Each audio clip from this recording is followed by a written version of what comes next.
Erol Hocamıza teşekkür ediyoruz. Sıradaki sözü uluslararası hukukta ana yola dönüş hakkı ve çift vatandaşlık konusunda konuşmak üzere Ömer Atanır'a bırakıyorum. Teşekkürler. Katılımcılara da teşekkür ediyoruz. Temmuz'da hafta sonunda salonu doldurdunuz. Çeşitli illerden geldiniz. Demek ki dönüş fikri, anavatan bizim toplumumuzda hala ciddi öneme sahip.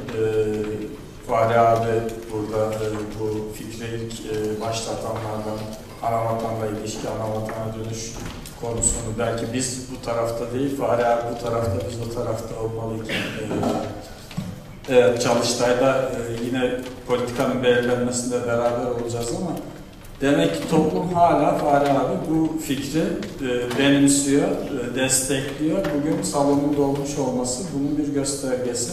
Yine bugün federasyonun kuruluşunun 16. yılında, federasyon bir sürecin sonucunda son halka. 16. yıl etkinliği olarak da bir aradayız. Yine Muhittin Amca Federasyonu kuran büyüğümüz başımızda, yanımızda hala. Kendisine de teşekkür ediyoruz bugün de bizi yalnız bırakmadığı için. Söz uçar, video kalır sloganıyla Levent'te salonda olmayanlara her zaman olduğu gibi bu mesajı çarpan etkisiyle topluma, hatta HEP'le de çok iyi bağlantıları var biliyorsunuz Levent'in. HEP ana vatanımıza da mesajlarımızı taşıyacak. Aslında iki akademisyenden sonra bir boş konuşan koyarak programı güzel bir şekilde organize etmişler. Hocalarımız sağ olsunlar yoğun bilgi aktardılar. Ben hukukçuyum, bana uluslararası hukuku verdiler. Biz hukuk fakültesinde uluslararası hukuk derslerini alırken birinci ders şunu söylerdi hocalarımız, bu alanın kıdemli profesörler, uluslararası hukuk diye bir şey yoktur. Uluslararası hukuk, yani iç hukukta birisine bir kötülük yaparsanız tutar size hapse atarlar, ceza verirler.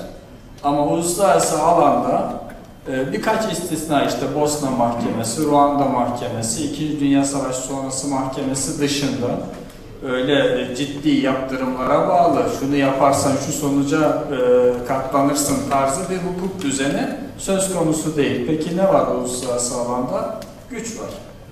Biraz daha nazik söylersek siyaset var. Siyasetin alanıdır uluslararası hukuk. Bugün konuştuğumuz konuda temeli yine tabii savunduğumuz şeyler hak temelli olacak. Bir hakkı savunuyoruz. Fakat bu hakkın pratiğe geçirilmesi tamamen güç ve siyasetle ilgili. Gücünüz kadar dönüş hakkınız vardır. Gücünüz kadar ana vatanla ilişki kurabilirsiniz. İşte bugün bulunduğumuz salonda Sayın Cumhurbaşkanımız Kumpil Murat buradaydı. Heyetler, görüşmeler yaptılar.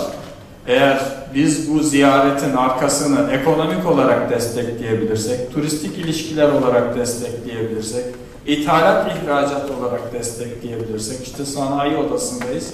Başkan kendi insanımız, belki bilmeyenler vardır, Ankara Sanayi Odası Başkanımız.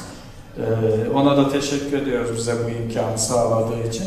Sanayicilerin karşılıklı işbirliği, know-how değişimi olsun, ticareti olsun, bu anlamlarda işbirliğini sağlayabilirsek bu dönüşü de ana vatanla ilişkiyi de ete kemiğe büründürür.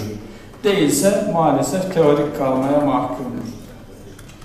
Biraz önce Erol Hoca'nın sunuşunda BASK örneğindeydi galiba, kurumsal ilişki. Dolayısıyla kurum güç yani hepimiz çok güçlüyüz. Hiçbir Çerkez zayıflığı asla kabul etmez. Hiçbir Albaza, Çeçen hepimiz her zaman en öndeyiz, en güçlüyüz. Hepimiz çok güçlüyüz. Fakat dünya böyle dönmüyor. Güçlüyseniz güçlü örgütleriniz olması gerekiyor. Ekonomik olarak güçlü, üye sayısı olarak güçlü. Yürüdüğü zaman işte Yıldız Başkanımız var. Yıldız Başkanımız bir konuda toplumumuzun hakları için yürüdüğü zaman arkasında kaç kişinin olacağıyla orantılı bir konu bu. Veya siyasi bir tartışma, bir müzakere içerisine girdiğinde Türkiye'de olabilir, bu uluslararası arenada olabilir, Rusya ile olabilir, Kabardey-Balkar Cumhuriyeti ile, Abhazya Cumhuriyeti ile olabilir.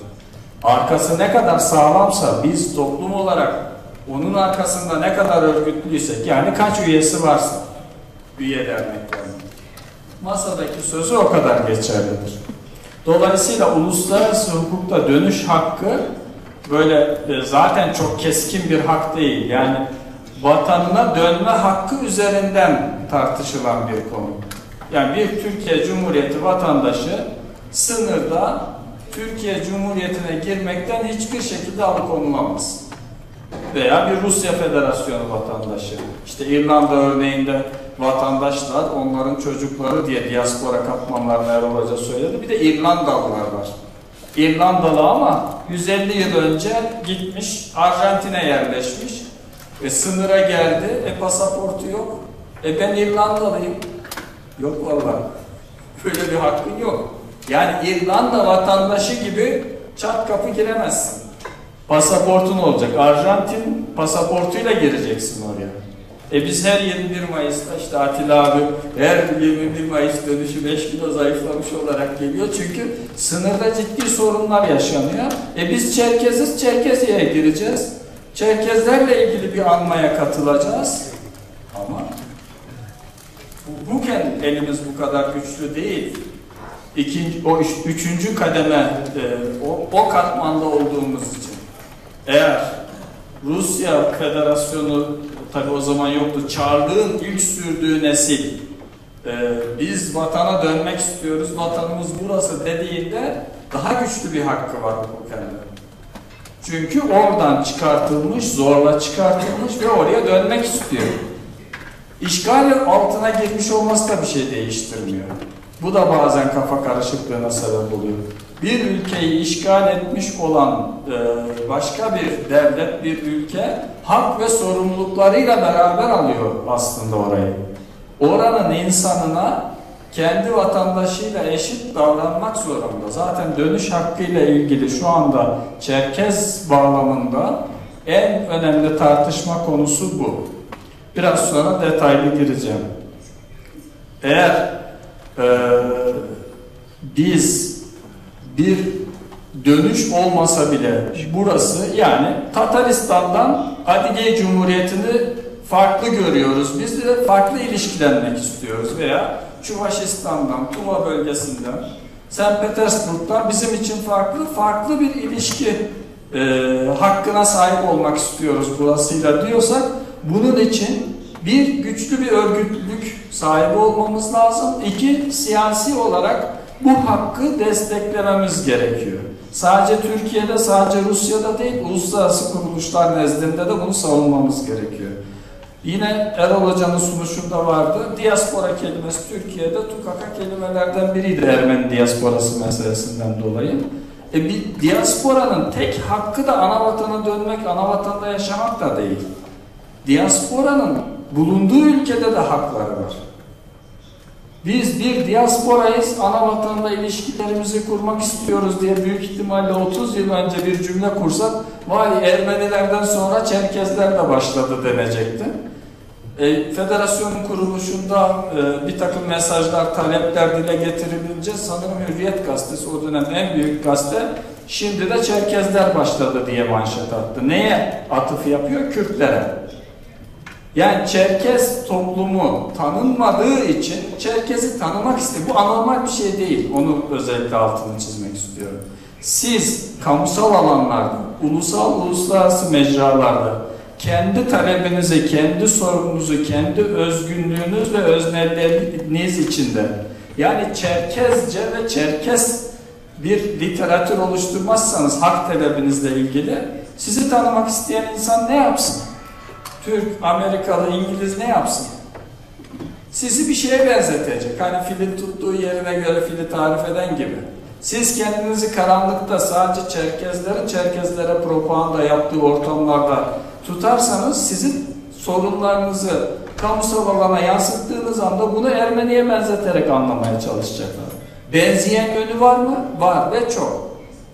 Türkiye'deki taleplerinizi dile getirdiğinizde dil, kültür, kimlik, bunları söylediğinizde ve çok az sayıda kamusal alana yansıttığınızda kime benzetecekler? Kürt'e. Benzeyen yönü var mı? Var ve çok. Ama bizim kendimize özgü yönlerimiz de çok. Yani siyasi örgütlülük mesela, Kürtlerle Çerkezler aynı değil. Bu bir tartışma açmak için söylemiyorum. Demek ki aynı formül Kürt'e de Çerkez'e de geçerli değil. Siz kendi formülünüzü, kendi çözümünüzü üretip bunu muhataplarınızla tartışmanız gerekiyor. Tartışırken de yine değişime açık olmanız gerekiyor. Biz dönüş konusunda şöyle bir liste hazırladık. Ey Rusya, ey Türkiye, bunu kabul et, altına sadece sen bir imza atacaksın. Hani kira kontratında bir şey var ya, hani kırtasiyeciden alıyorsun, boşlukları doldurup imzalıyorsun. Öyle bir formül de işe yaramaz savunuculukta. Karşınızdakiyle müzakere etmeniz gerekiyor. Konuşmanız, tartışmanız ve kendi hazırladığınızın taslak olduğunu kabul etmeniz gerekiyor formül olarak. Karşınızdakinin söylediği şeylerden etkilenecek. Rusya'nın da kendi bir takım düşünceleri vardır Çerkezlerin, Rusya Federasyonu'na, Kafkasya'ya dönüşüne ilişkin ve bunların haklı zeminleri olabilir. Ona da bir pay bırakmanız ve kendi formülünüzü ona adjust diyorlar İngilizce'de, ona uydurmanız, ona belki yükseltmeniz gerekiyor ve belki o formül sizin daha çok lehinize olabilir. Aynı şekilde taleplerimizle ilgili Türk makamlarıyla konuşurken mesela bu konuyla ilgili olan şey çifte vatandaşlık. Çifte vatandaşlığı müzakere edebilmemiz gerekiyor.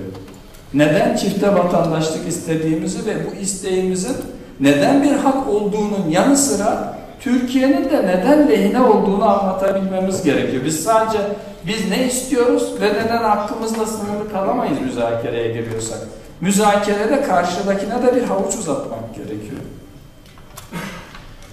Yurt dışı Türkler akraba topluluklar örneğini Erol Hoca da söyledi. Bu akraba topluluklardan bizim Avrupa Konseyi'nde bir dönem bulundum. Orada Arnavut bir arkadaş vardı. Bir de Türk Genel Müdür vardı konseyde. Bu Arnavut kıza her rastladığında takılıyormuş. Leftover'lar falan diye. Yani bizim metriklerimiz tek geride bıraktıklarımız hani Arnavutluk, Balkanlar. Şimdi geçen hafta yurt dışı Türkler akraba topluluklar Balkanlarda çok büyük bir toplantı yaptı. Bugün öğleden sonra Tokat Üniversitesi gelecek. İşte anavatandaki cumhuriyetlerimizle ikili üniversiteler arası işbirliği protokolleri imzalayabilir miyiz diye. Orada çalışan bir hemşerimiz bir hocayla konuşmuş. Sonra hocayla konuştuk. Tokat Üniversitesi kalkmış tanıtım turu yapmış Balkanlarda. Sonra gitmiş Irak Kürdistan'ında tanıtım toplantıları yapmış. Orta Doğu'da yapmış. Balkanlarda da yapmak, Kafkaslar'da da yapmak için Kaffet'ten destek istiyor. Bugün de hazır bakanlarımız buradayken gelin hem yüz yüze tanışın dedik. Dolayısıyla bu yurt dışı Türkler akraba topluluklar bizim için aslında bir kaldıraç. Fakat başkanımız yurt dışı Türkler akraba topluluklarla konuşunca hemen büyük bir tepki gösteren bir kitle de çıkıyor. Ama hiç muhatap olmadan, hiç bu kurumları kullanmadan, hiç kamusal kaynakları kullanmadan kendi 5 liralık aidatlarımızla dönüş gibi uluslararası dünyada işte 10 tane büyük diasporik halk ve diaspora sorunu, dönüş sorunu sayılacaksa biri Çerkezler. Abazaları da dahil ederek söylüyorum. Yani bizim Kuzey Kafkasya halklarının dönüşü dünyada benzer 10 büyük şeyin içerisinde ilk 10'da. Bunu STK'larla çözmek mümkün değil. Dolayısıyla tabii ki yurt dışı Türklerle de konuşacağız. Tabii ki Dışişleri Bakanlığı'yla da konuşacağız. Tabii ki İçişleri Bakanlığı'yla da müzakere edeceğiz. Yalnız burada kritik olan nokta şu, arka bahçeye dönüşmeden konuşacağız. 5. kola dönüşmeden konuşacağız. Rus makamlarıyla da anavatan cumhuriyetlerimizle de konuşacağız. Ama hep Çerkezlerin hakları esasında ve o sınırlar dahilinde kalarak. Ne Rusya'nın Türkiye'deki 5. kolu ne Türkiye'nin Rusya'daki 5. kolu olamayız. Devletin bazı kurumları TİKA için böyle soru işaretleri vardır mesela.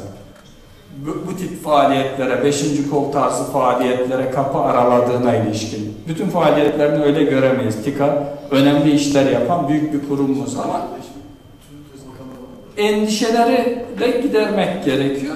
Biz Çerkezler olarak TİKA ile çalışırken sınırları belirlerken karşılıklı saygıya dayalı bir diyalogla, onlar da bize saygı duyacak, biz de onlara saygı duyacağız. Talepleri birlikte belirleyerek, yapılacak işlerin sınırlarını birlikte belirleyerek gitmeliyiz. Bir başka şey Rusya'ya dönüşme, Rusya Federasyonu'na dönüşme, Rusya çarlığından gelen anti-Rus sentiment, anti-Rus duygu, bütün bunların da oturup akıl çerçevesinde ve kendi çıkarlarımız çerçevesinde bir çözümünü bulmamız lazım. Bütün halkımızın Rusya'ya aynı gözlükle bakmasını bekleyemeyiz. Ama hani el hükmü dil ekser denir, sosyolojide de öyledir. Çoğunluğa göre kural konulur. Toplumumuzun çoğunluğunun bu Rusya meselesinde bir ortak söyleme gelmesi gerekiyor. Mutlaka bunun dışında, bu marjın dışında kalacaklar olacaktır. Aşırı Rusya yanlısı olanlar da olacaktır, aşırı Rusya karşıtı olanlar da olacaktır. Ama dönüş ve anavatanla ilişki diyorsak, bugün Adige Cumhuriyeti, Rusya Federasyonu'nun bir cumhuriyeti. Kabardey-Balkar Cumhuriyeti hakeza, Karaçay-Çerkes Cumhuriyeti hakeza. İşte bugün 15 öğrencimiz geziyor. 20 öğrencimiz için ilanımız var. Narçe'ye gidecek. Sohum'da gençlerimiz var. Karaçay-Çerkes'ten grup getireceğiz. Adige Cumhuriyeti'ne yine bir grubumuz Ağustos başında gidecek. Bunları oraların bakanlıklarıyla yapıyoruz. Oraların kurumlarıyla yapıyoruz. Bazı insanlarımız sanki Kumpil Murat Rusya Federasyonu'nun dışında bir insanmış gibi düşünüyor. Hayır. Rusya Federasyonu'nun organik şemasının bir parçası. Bir başka önemli nokta, yani Rusya konusu çok detaylı, burada da bir tartışmayı çıkarıp dönüş anavatanla ilişki meselesini ona boğdurmak istemiyorum ama dönüş anavatanla ilişkide burada makul ve çıkarlarımıza dayalı bir ortak zemin yakalamamız gerektiğinin altını çiziyorum sadece. Bir başka önemli nokta, bizde nezaketten de biraz kaynaklanan, yani Çerkes toplumunun, bizim Kafkas toplumlarının nazik olma yani şeyi bazen lütuf anlayışına evrilebiliyor. Bu konuda çok dikkatli olmalıyız.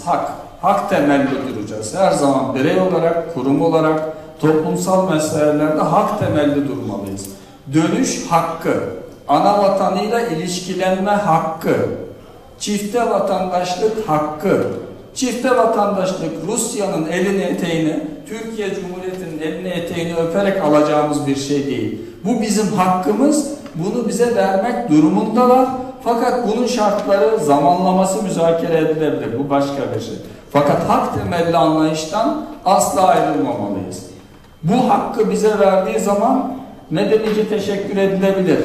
Ama bize bir lütufta bulunmuş gibi bir eğilme bükülmede doğru değil.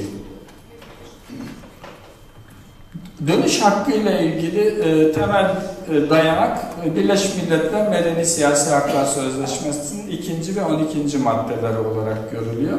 Rusya biliyorsunuz Sovyet döneminde Sovyet Cumhuriyetlerinin hepsinde bir Rus nüfus vardı. Özellikle Baltık Cumhuriyetlerinde ciddi tansiyonlar da yaşandı. Orta Asya Cumhuriyetlerinden de Rus nüfuslar tekrar ana vatan Rusya'ya döndüler. O çerçevede ve nüfusunda da bir azalma da var. Onu da altını çizelim. Bir dönüş hakkı Rusya'da da yasal düzeyde, idari düzeyde desteklendi. Ama burada biraz bir ayrımcılık durumu var. İşte 2. maddeye aykırı olan durum bu. Aynı zamanda Avrupa İnsan Hakları Sözleşmesi'nin de tarafı. Geçen hafta biliyorsunuz parlamentoya geri dönüşü Avrupa Konseyi Parlamenter Asamblesi tarafından kabul edildi Rusya'nın. O mekanizmanın büyük parçalarından birisi. Benzer hükümler orada da var. Rusya Federasyonu bir Rusya çarlığı değil. Dolayısıyla Adige Cumhuriyeti, Kabardey-Balkar Cumhuriyeti, Karaçay-Çerkes Cumhuriyeti'ndeki Adige'nin akrabasının dönüş hakkı neyse Rus kökenli olan St. Petersburglu Moskovanın dönüş hakkı da o olmalıdır. Anayasal eşitlik bunu gerektirir, uluslararası sözleşmeler bunu gerektirir. Eğer Polonya'daki, Kazakistan'daki Rus'un dönüşünün önünde kapılar ardına kadar açılıyorsa Adige'ye dönüşün de kapısı aynı şekilde açılmalıdır. Öyle demedaze azıcık aralık açıkmış gibi yapılıp da hiç kimsenin geçemediği kapılar hukuken eşitlik ilkesi açısından sorumlu. Bu 12. madde biraz önce söylediğim husus, hiç kimse vatanına girmekten zorla alıkonulamaz, engellenemez diyor. Dolayısıyla bizim vatanımızsa, ya biz diaspora olarak kendimizi görüyorsak, işte şu duvarda yazıyor, vatanda endüstrinin gelişmesine ilişkin Atatürk'ün sözü. Biz bu sözden Türkiye Cumhuriyeti vatandaşı olarak Türkiye'ye bağlılığımız çerçevesinde bu sözün bir parçasıyız. Ama vatan kelimesi bizim için Türkiye ile sınırlı değil. Nasıl ki Türk etnik grubuna mensup olanlar için işte Tanrı Dağları kadar Türk diye bir tanımlama var ve oraları da bir vatan olarak görüyorlarsa bunda hiç utanacak, sıkılacak bir durumda yok. Türkiye'deki herkesin, her etnik grubun ikinci bir toprak parçasıyla benzer duygusal ilişkisi var. İşte Arnavut örneğini verdi, Boşnaklar, hakeza. Bütün belediyelerimiz Bosna'ya geziler düzenler Batı Anadolu'da ve İstanbul'da. Niye? Ciddi bir Boşnak nüfus var. Bosna'yı da kendi vatanı olarak görüyorlar. Yani bizim böyle çekimser, ya işte bizim Kafkasya'yla da bir şey, böyle bir şeye gerek yok.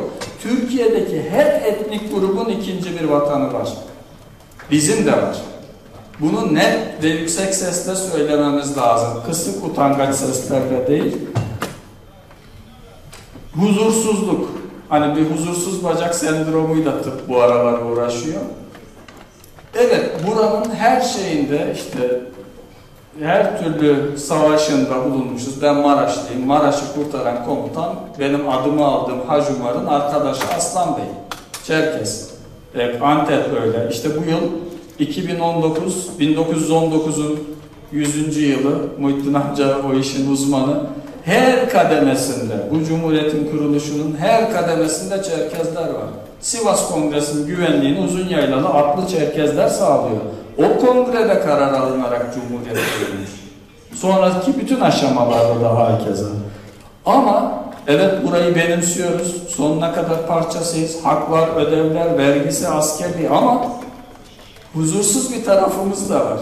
Hani Sezen Aksu'nun şarkısında var ya, sürgün her yerde mutsuz, her yerde bir kırık çıkık bir tarafı var kalbinde. Sürgünüz ve bir tarafımız burada değil. Bunu da Çerkez olmayanlara doğru bir şekilde anlatmamız gerekiyor. Bu ülkeye bağlılıkta bir eksiklik anlamına gelmiyor. Veya işte şimdi de Çerkezler manşetini attıracak herhangi bir temel yok, temelsiz. Bunları doğru bir şekilde anlatırsak bu 12. maddenin sağlayacağı, hiç kimse vatanına girmekten zorla alıkonulamazı, Erol Hoca'nın anlattığı 3. kademe olan, sonraki nesiller olan ve başka ülkelerin vatandaşı olan bizlere ve Atilla abiye de sağlayabiliriz, ama bu uzun bir hak mücadelesi ve lobinin sonucu. Şu anda Rusya Federasyonu, Abhazya Bakanımız burada olduğu için ben çok girmiyorum. Öğleden sonraki oturumda Sayın Bakan daha detaylı verecektir. Bağımsız Cumhuriyetimiz, onu ayrı bir kategoride görüyorum. Fakat orada izniyle bir tek şey söyleyeceğim. Biz Osmanlı'nın, yani sürgünün pek çok faktöründen birisi, hepimiz okuyoruz, biliyoruz, büyüklerimizden dinliyoruz. Pek çok faktöründen birisi nüfus ihtiyacıydı. Özellikle Müslüman nüfus ihtiyacı. Şu an hem bizim cumhuriyetlerimizin Çerkez nüfusu ihtiyacı var, hem Rusya'nın kendisinin nüfus ihtiyacı var, ama Abhazya'nın bağımsız bir devlet olarak varlığını sürdürebilmesi için hem Abaza nüfusuna bence ihtiyacı var, bu tartışmaya açık, onu bilerek söylüyorum, hem de Çerkez nüfusuna ihtiyacı var. Yani orada ki Ermeni nüfus, Gürcü azınlık, sınırlarda yaşıyor olmaları, bütün bunların politik değerlendirmesinin yetkililerimiz tarafından Abhazya'da çok doğru bir şekilde yapılarak bir Çerkez'in Abhazya vatandaşlığının bir Mozambikli gibi değerlendirilmesini engelleyecek ara formüller mutlaka geliştirilmeli. Belki bir Abaza ile eşitlenemeyebilir, fakat Çerkezler için bir ara formül, bir ara kademe daha hızlandırılmış vatandaşlık hakkı getirilebilir. Abhazya pasaportunu aldığınızda vizesiz bütün cumhuriyetlerimize de gidebildiğiniz için hem Abhazya'yı destekleyebileceksiniz daha güçlü bir şekilde hem de kendi cumhuriyetlerimizi destekleyebileceğiz. Rusya'nın bu tartışmaya otururken 3 çekincesi olduğunu söylüyor kaynaklar. Bu konularda da kendi söylemlerimizde, özellikle kurumsal söylemlerde ve A4'e yazdığımız, internete yazdığımız resmi söylemlerimizde çok sakınmamız gereken konular bunlar. Çünkü müzakerede bir bakıma karşı tarafın tezleri. Bir, gönüllü terk etti diyor Çerkezler. Yani sürgün değil. Dolayısıyla sürgün de halk değil. Bunun getirdiği büyük bir uluslararası literatür var. Özellikle Filistin'den kaynaklanan, başka cumhuriyetlerden kaynaklanan, işte büyük kıtlığı İrlanda bu anlamda bir bakıma zorunlu göç olarak görüyor. Yani bu büyük kıtlığı İngilizler sebep oldu, bizi vatanımızdan ettiler. Dolayısıyla bütün o halkla ben irtibattayım. Onları anayasaya vatandaş gibi, vatandaş olarak değil ama gibi yazıyorum diyor. Bizim de bu gönüllü terk söylemini güçlendirecek her türlü söylemden uzak durmamızda fayda var. İkincisi, Rusya vatandaşı değillerdi. Bunu düz hukuk mantığıyla bakarsanız, AB yani 2x2 4 mantığıyla bakarsanız, evet o Çarlık'tı, ben Rusya Federasyonu'yum, aradan bir de Sovyetler geçti. Hiç benimle alakası yok. Sanki haklıymış gibi görünüyor ama biraz önce söylediğim bir birleşme, bir ilhak, işgal ne olursa olsun bir takım haklar ve yükümlülükleri beraber getiriyor. Bu yükümlülüklerden birisi de bizim insanlarımızın oradaki akrabalarıyla bir ilişki kurma, iki dönüş hakkı. Üçüncüsü de siyaseten imkansız diyor. Bu tamamen siyasi bir tartışma. O öyle diyecektir. Kendi o günkü konjonktürel çıkarları gereği bunu söyler. Belki ikna ederseniz, dünya şartları değişirse, farklı bir ortam oluşursa farklı bir söylemde geliştirilebilir. Ama bu söylemin, yani Çerkezlerin ana vatanlarına dönmesi siyaseten imkansızdır. Söyleminin değişmesi bizim muhataplarımızla oturup konuşmamıza bağlı. Artı uluslararası mekanizmaları, uluslararası kuruluşları kendi taleplerimiz, sorunlarımız, özellikle de dönüş hakkı talebimiz, ana vatanla ilişki hakkına ilişkin taleplerimiz konusunda etkilememize bağlı. Biraz uzatmış olabilirim, kusura bakmayın. Teşekkür ediyorum. Sağ olun. Ömer Bey teşekkür ederiz. Süremiz azaldı. Çok kısa bir soru cevap yapmak istiyoruz. Katılımcılara sorunuz varsa yer alalım. Buyurun. Mikrofon. Gerek var mı? Rahat duyuyorsanız. Tamam. Bir Setenay Hoca'ya sorun. Diaspora ile ulus devlet ilişkisinde kısa bir okuma oldu. Bu bağlamda Türkiye'deki Çerkeslerin bir kısmının Çerkesya'da diyeyim, ulus devlet kurma sevdasını nasıl değerlendiriyorsunuz? İkincisi de hocaya, Erol Hoca'ya, İrlanda ve Bask örneklerine baktık ama İrlanda Cumhuriyeti açısından Bask bölgesine de Bask bölgesi, yani diasporaların oraya bakışına çok değinmedi hoca. Aynı yerden sorayım aslında, hani oraya öbür tarafını da değerlendirebilir. Bask bölgesinde ETA'yı, İrlanda'da İRA'yı bugün geldiğimiz noktada nasıl okuyoruz? Yani etkisi neydi? Teşekkür ederim. Soruları toplu olarak alıp toplu cevap verecek hocalarımız. Buyurun. Ben Setenay'a sormak istiyorum. İlkin 3-4 yıl evvel yapılmış bir çalışması var diaspora stratejileri üzerine. Oradaki metinleri okuyunca, yani Erol'un anlattığı diasporaların yanı sıra işte Çin diasporası, Hint diasporası, Pakistan diasporası bunları anlatıyor. Ve orada aslında küreselleşmeyle birlikte çok gezen bir toplum ve ulus devletten kopuyormuş gibi görünse de aslında bu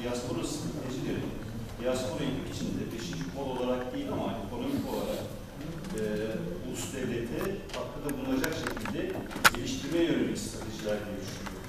Yani bir benzerini aslında Başbakan geldiğinde, Cumhurbaşkanımız geldiğinde Abiye ile ilgili de çalışmalar yapalım diye önerdik. Bu aslında dağılan bir diasporunun tamam. Bu dağılan diasporanın nedenleri de çok değişti. Yani bizimki bir sürgün ve soykırım olarak tanımlıyoruz. Ama arkasından ekonomik bir diasporamız da var. Yani Almanya'da, Amerika'da, diğer bölgelerde diasporanın diasporaları oluşuyor. Bu diaspora stratejileri geliştirebilirsek aslında Algeyli bir ulus devletimiz biliyorsak onun diasporayla aslında ilişkilerini geliştirme değil mi? Aynı zamanda. Teşekkürler. Başka sorusu olan var mı? Buyurun.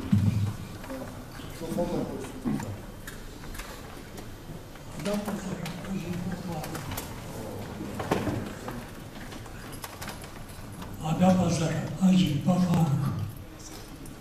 Ben Setakay Hoca'nın bir vurgusuna değinmek istiyorum. Çok güzel bir cümle kullandı. Nerede olursak olalım, dünyanın neresinde olursak olalım, abazalığımızı yaşayabiliriz şeklinde, ya da ben öyle anladım işime geldiği için. Ben burada olmakla beraber her gün Abhazya'daymışım gibi abazalığımı yaşıyorum. Ama nasıl yaşıyorum? Her gün Kudüs-i Şabıs'ta yiyerek yaşamıyorum. Şöyle yaşıyorum. Her gün Abhazya'daki bir insan gibi abazalıyorum. Okuma yazma öğrendim. Efendim, her gün 2 sayfa, 3 sayfa okuyarak orada yaşıyormuş gibi, ana vatanımızda yaşıyormuş gibi rüyama giderek, efendim, düşünürken abazaca düşünerek yaşıyorum. Ben Kefken'de Rahşan'la o şarkıyı söylerken meşhur olmak için söylemedim. O şarkının sözlerini kimin yazdığını, nasıl yazdığını bildiğim için, besteyi yapanın niye bestelediğini bildiğim için kendimden geçtim orada. O ninniyi söyledim. Yani gene kendi reklamını yapıyor diyeceksiniz ama olsun, değil. Abazaca okuma yazma öğrenirse, herkes Adıgece okuma yazmasını öğrenirse, oradaki kendine uygun bir şahıs yerine geçiyor. Ben şimdi abazaca okuma yazma öğrendim. Ben kendimi şimdi son buradaki Zavurkan Zolak olarak görüyorum. Dünyada 6.000-7.000 tane halk var şu anda. 190 tane de ulus devlet var. Hepsi dönem ulus devletleşme çabalarına gittiler. Bazısı başarılı oldu, bazısı başarılı olamadı. Dolayısıyla aslında ulus devlet bir noktada birçok halkın ulaşamadığı bir ütopya. Ama şunu da söyleyelim, Çerkezler tamam kendilerine ait ulus devletleri yok ama içinde bulundukları ulus devletlerde önemli rollere sahip olduklarını sadece Türkiye'de değil, dünyanın birçok yerinde iddia ediyorlar. Yani ulus devletsiz olmak da ulus devletlerin imkanlarından yararlanamadığımız anlamına gelmiyor. Belki Erol Hoca'nın konuşmasında sonunda vurguladığı şey hani iyi diplomasinin halklara faydası olacağı yönündeydi. Çerkezlerin devletlerle ilişkilerinde hani devlet kurma isteme anlamında o anlamda bir şey yok. 19. yüzyıldan itibaren binlerce halk bunu istedi, çabaladı. Kimi başarılı oldu, kimi olamadı. O anlamda bir gariplik yok. 6.000-7.000 halk şu anda 190 ulus devletin içinde yaşıyor. Birçoğu legal azınlık, bir kısmı hiç tanınmıyorlar vesaire. Çerkezlerin hikayesi bu anlamda değişik bir hikaye değil. Ama bulundukları ulus devlet devletlerin içinde de çok bağlılar, çok ikinci vatanı kaybetmeme söylemleri çok güçlü. Amerika'ya kadar bakarsanız bütün dünyada aslında ulus devletlerle de yeri geldiğinde de beraber çalışabiliyorlar. Belki o ikinci kısım Çerkezleri özel yapıyor. Çerkez diasporası anti-ulus devlet değil gibi, yani yaramaz çocuk değil gibi, oraya gelelim isteyeyim diye. O açıdan da değil, evet. O açıdan da değil. Hatta Türkiye'de Çerkezlere eleştiriler var. Çok sistem yanlısı, çok devletçi olduklarına dair. Ama Çerkezler dünyanın birçok yerinde aslında bundan gurur da duyuyor. İkinci vatan kaybetmeme söylemi onlar için çok önemli oluyor. Dolayısıyla evet, Çerkezlerin de öyle birçok etnik gruptan farklı duran bir tarafı da var. Ama o ne kadar %100 bir şey, ondan da ben çok emin değilim. Biraz Ömer Bey nezaketimizden bahsetti. Onun da etkisi olmuş olabilir. O nazik söylemin de etkisi olmuş olabilir. Çerkezler çoğu zaman çatışma üzerinden kurmuyor ilişkiyi.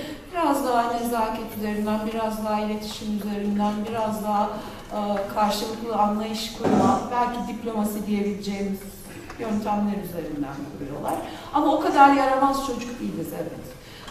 Birçok diasporanın öyle bir pozisyonu var. Ermeni diasporası mesela, işte korkulan diaspora.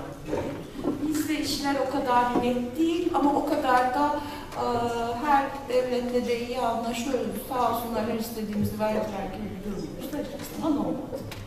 Ama birçok diasporadan gerçekten birçok devletle de daha yakın ilişkilerimiz var. Ama ne kadar gerilimsiz, orası biraz zaman içinde ortaya çıkacak. Belki Türkiye Cumhuriyeti ile ilişkilerimizi önümüzdeki 100 yıl içinde anlayacağız.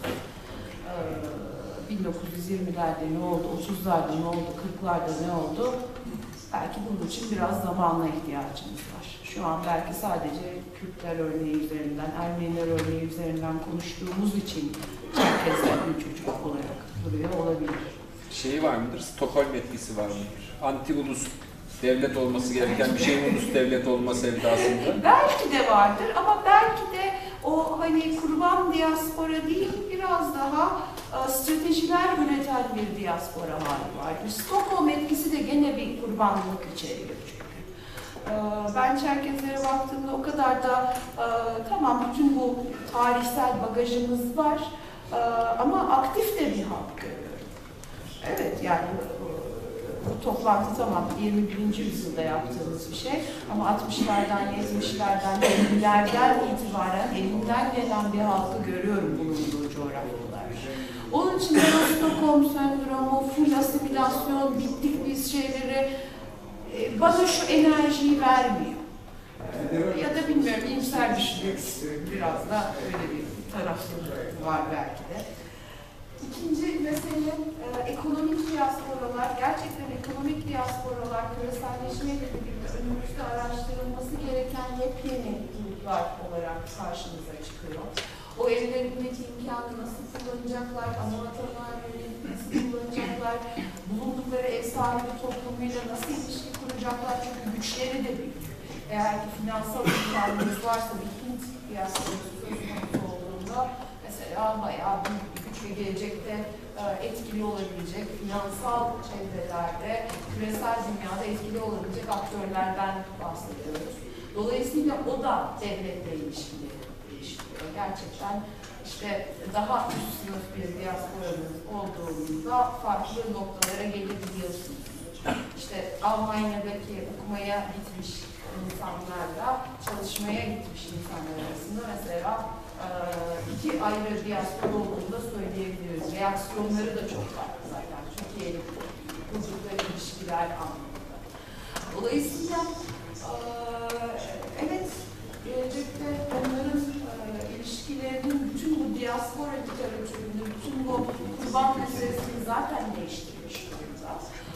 Ama devletlerin herhangi alabileceği güçlü, zengin bir lobi olarak da roller oynayabilirler. Ve devletlerin de belki bütün bu hani yaramaz çocuk dışında çalışkan çocukları da olabilirler. Öyle ihtimaller var. Ama Çerkezler bölümüne kadar içinde şu an pek öyle bir şey gözükmüyor. Biraz daha bu küresel akışkanlıklara katılan, siz de dediğiniz Hint diasporası, Latin Amerika diasporası gibi diasporaları ortaya çıkartıyor. Ama bizim de çok iyi yetişmiş bir nüfusumuz var, genç nüfusumuz. Çok büyük değil ama diasporalar üzerinde küçük yetişmiş, tek çok iyi yetişmiş gençler var. Belki onların girişimcilikle kurdukları başka ilişkiler, başka bir geleceği, başka bir diasporayı mümkün kılabilir. Kafkasya açısından. Ama işte girişimcilikle biraz toplumsal olarak farklı bir ilişki kurmamız gerekiyor.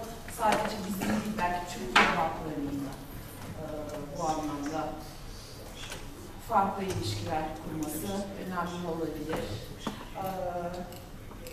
Faruk Bey, teşekkür ederim her konuşmada. Sağ olsun bana hep destek atar, destekler. Tam da dediğim öyle bir şeydi. Burada otururken abazaca rüya görmek, sonu bu gibi hissetmek kendine ya da sizin Facebook'tan paylaştığınız şeyler, tam da bahsettiğim öyle bir şeydi. Sizin burada yaptığınız konuşmayı, evet biz 50 kişi dinliyoruz ama Levent Bey'in sayesinde teşekkürler, 2000 kişi dinleyecek. Ve onlar çok daha fazla etkilenecekler. Tam da bahsettiğim böyle bir şeydi. Teşekkür ederim. Teşekkür ederiz. Ama Erol Hocam cevap verir. Ben kısa cevap veriyorum. Süremizde de geçti. Bu Baskı ve İrlanda'nın tabii birbirinden çok farklı özellikleri var. Bu anlamda Eda ve İran'ın da birbirinden farklı özelliği var. Temel fark, Baskı özellik bölgesi İspanya içinde bir özellik bölge. Yani daha sonra İspanya ve Fransa'ya bölünmüş. İspanya'daki kısmı özellik bölge olmuş. Uzun bir bağımsızlık mücadelesi tarihi var aslında Baskı bölgesinin. ETA'nın kuruluşu da aslında Franco rejimi altında öğrencilerin barışçıl bir tepkisiyle başlayan ama barışçıl bir eylemde bile bulunamadıkları için zorunlu olarak silahlı mücadeleye geçmesi sonucu oluşan ve Bask bölgesinin bağımsızlığını savunan ve iki Bask bölgesi yani Fransa ve İspanya'daki Bask bölgesinin bağımsızleşmesi ve bağımsızlığını savunan bir hareket haline geldi. Bask toplumunun büyük bir kısmının sempatisini kazandı aslında. Doğrudan desteği almadıysa da büyük bir sempatisi var Bask halkının. Daha sonra da biliyorsunuz İspanya'nın demokrasiye geçmesinden sonra zamanla silahlı mücadeleyi azaltıp sonunda da ara verdi. İrlanda tabii daha farklı. İrlanda çünkü İngiliz işgaline karşı çok uzun yıllar direndi. 1916 ayaklanması işte en kritik dönemlerden bir tanesi. Daha sonra İrlanda bağımsız oldu ama Kuzey İrlanda kaldı. İRA'da Kuzey İrlanda'nın İrlanda'ya birleşmesini savunan bir etken olarak çıktı. Yani bizim konumuz açısından burada ilginç olabilecek şey, İRA, diasporanın çok yoğun desteğini aldı. Yani İrlanda hükümetinin doğrudan desteği tabii mümkün değildi. Yani halk büyük ölçüde yine sempati duyuyordu. Fakat özellikle Amerika'daki İrlanda diasporasının desteği olmasaydı İran'ın da o kadar güçlenmesi mümkün olmazdı. Zaten sonuç olarak da İngiltere ile anlaşmak zorunda kaldı. Müzakere ettiler. Terör örgütü olarak görmesine hemen daha sonra önce gizli sonra açık görüşme yaptılar. Ve tarihin cilvesi bugün İngiltere'nin Avrupa Birliği'nden çıkmasındaki en büyük sorunlardan bir tanesi İRA ile yaptığı anlaşma aslında. Çünkü İRA ile yaptığı anlaşma gereği Kuzey İrlanda ve İrlanda Cumhuriyeti arasında sınır olmaması gerekiyor. Ama İngiltere Avrupa Birliği'nden çıkarsa sınır olması gerekiyor. O sorunu bir türlü çözemiyorlar. Şu andaki en büyük sorun. Teşekkür ederiz hizmetiniz için. İkinci oturuma geçmeden önce 10 dakika ara vereceğiz. Konuşmacılara çok teşekkür ederiz. Dinlediğiniz için teşekkür ediyoruz. Üst katta çay servis edin.